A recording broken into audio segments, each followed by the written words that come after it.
Ladies and gentlemen, welcome back to the pit lane. Thanks for making a pit stop here. Did you hate that joke? Because I did.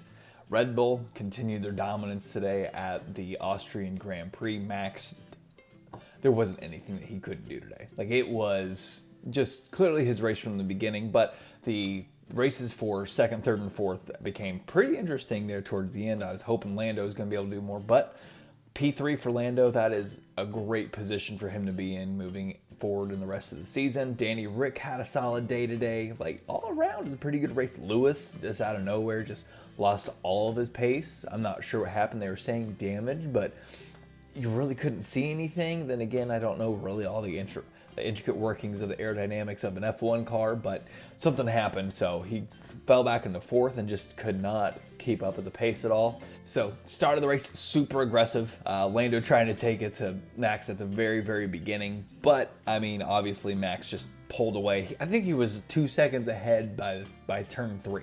And then we had the turn 3 incident there with Esteban, and I forget who pinned him, but I believe he got stuck between Giovanazzi and Haas car, but his front wheel just folded like it was paper. Like, I've never seen I've seen that happen before, but usually I felt like it'd take like a lot more force. But then again, those tires spinning as quickly as they are, just hitting each other, just gone.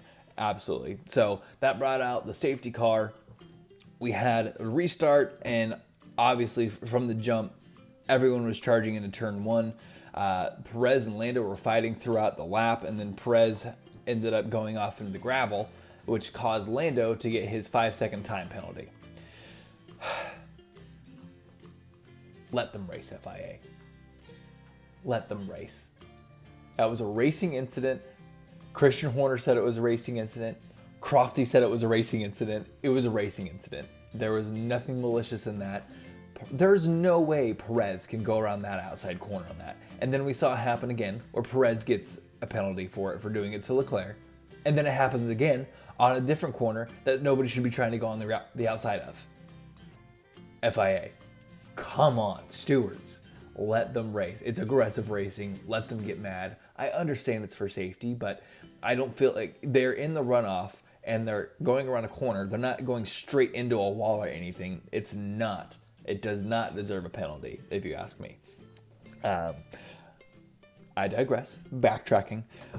So going back. So around lap 10, Lando held off Lewis for quite a long time. I mean, like, he was just in there, and Hamilton said that he was not able to follow. I mean, we all know for the longest time that Mercedes just does not do well when it comes to following other cars, because their aerodynamic kits are much more suited to be in the front. And they just haven't done that at all this year, be in front. But hopefully here soon, they'll be able to work out their aero kit and we can see a little bit more dynamic racing. But I think their setup is just so stuck back in 2020 where their dominance was just there. And Red Bull, I mean, I've said it before, I'll say it again. I think I said it at the beginning of this episode already. Red Bull just has the season on lock. I don't see how there's any way Mercedes is going to be able to catch up, especially with Lewis falling so far back today and Max scoring maximum points. See what I did there? Didn't mean to do it, but I did it. Lap 14, Gasly and Tsunoda came in early to try to undercut everything. Sort of worked out, sort of didn't. I mean, Tsunoda had 2 separate time penalties. Like this, I felt like we were in an Oprah show today. You get a penalty, you get a penalty, you get a penalty. But then again, he raced here last week and just kept on going outside of the turn-in for the pit lane. So all it takes is one tire. They are very strict about their lines in Formula 1. Learn this. So that tire just goes over, boom, 10-second penalty.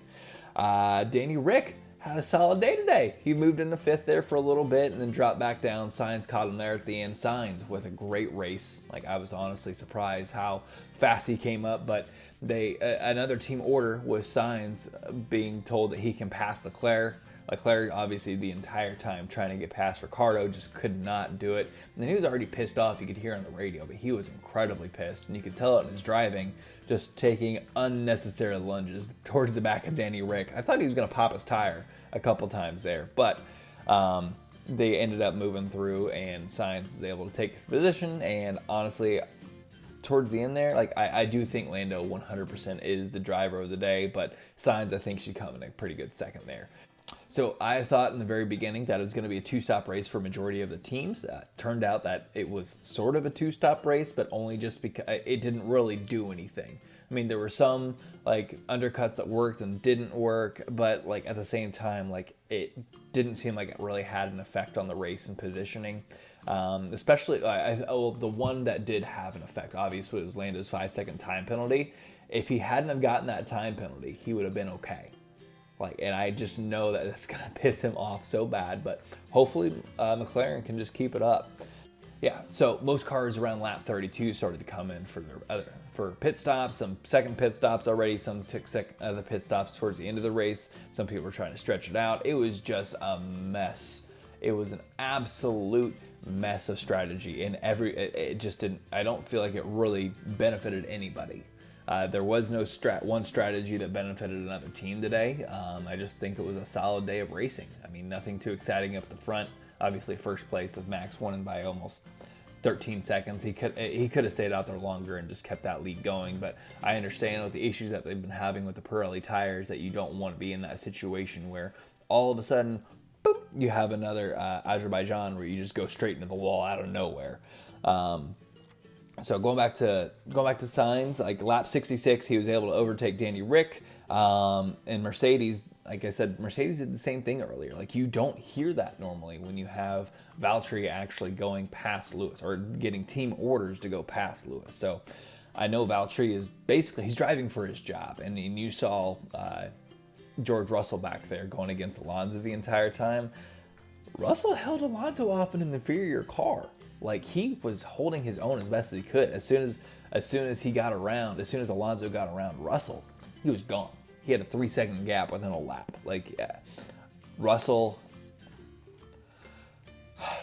gonna say this, but I don't think there's any way Russell can't get that Mercedes seat. Like, let me rephrase that. I just think that Russell should get that Mercedes seat.